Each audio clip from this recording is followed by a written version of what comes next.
Dokter Traveler. Sekarang kita mau memeriksa kondisi kesehatan masyarakat yang ada di Desa Durian Gadang, Kota Pariaman, Sumatera Barat. Nah aku gak memangka, tapi ini alhamdulillah lah gak mulai. Iya, sama lo aja.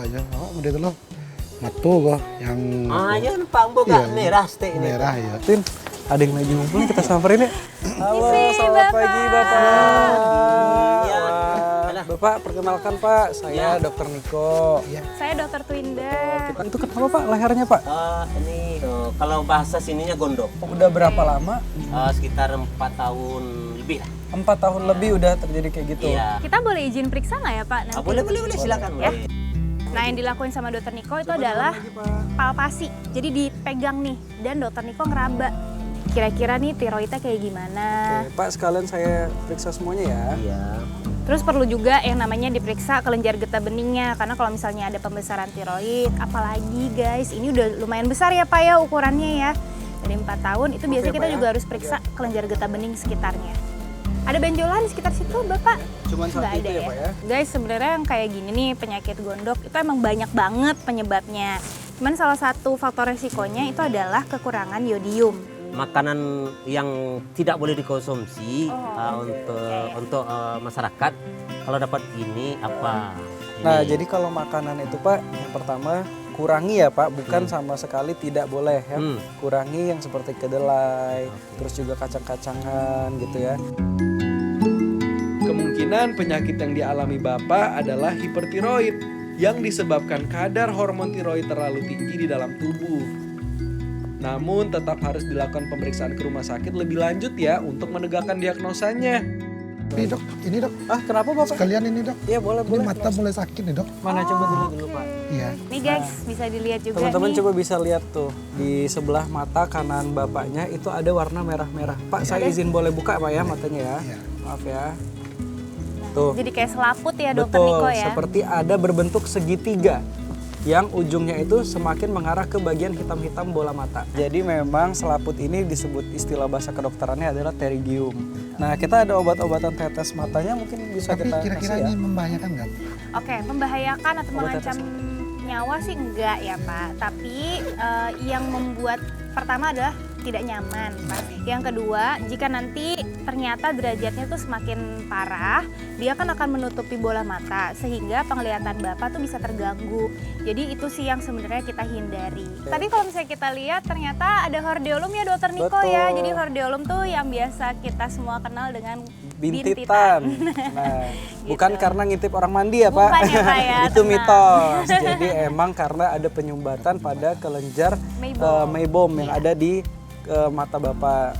Nah, juga biasanya disertai adanya infeksi bakteri, makanya pagi-pagi tuh kadang keluar belekan gitu kan. Nah, jadi ini kita ada 2 obat nih Pak. Yang pertama obat tetes mata untuk biar mata itu tidak gatel karena ada pterygium itu ya, biar mata tetap nyaman. Kemudian nanti kita juga akan kasih Maaf ya, Pak, ya. salep mata nih guys buat bantu hordeolumnya atau bintitannya. Ini untuk Bapaknya obatnya ya.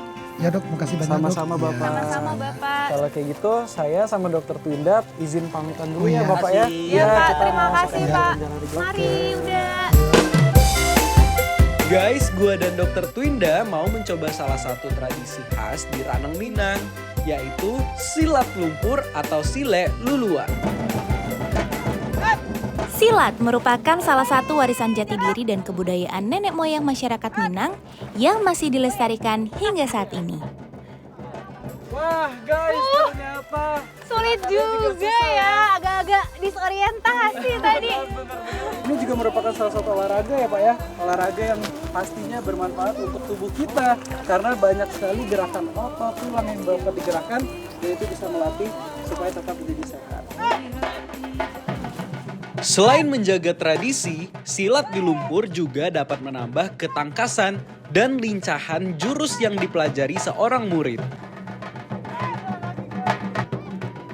Guys, dibutuhkan kuda-kuda yang kuat agar tidak terjatuh saat melakukan gerakan di atas lumpur ya.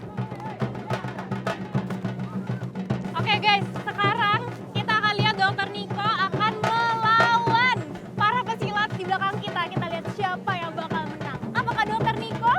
Udah pasti bukan aku yang menang. Udah pasti bukan dia yang menang. Ayo kita lihat. Ayo, ayo.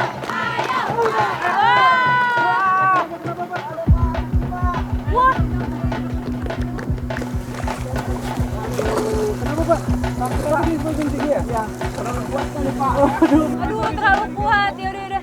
Kita minggir dulu deh, kita minggir dulu. Oke, bentar tahan Pak ya, bentar ya. Nah, penanganan pertama yang bisa kita lakukan sebelum pergi ke fasilitas adalah prinsipnya RISE. R pertama adalah rest, istirahat. I yang kedua adalah ice, jadi dikompres dengan air dingin.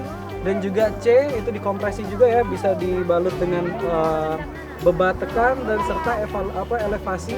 Jadi tangannya nanti agak kita gerakin dulu supaya dia tetap rileks seperti itu.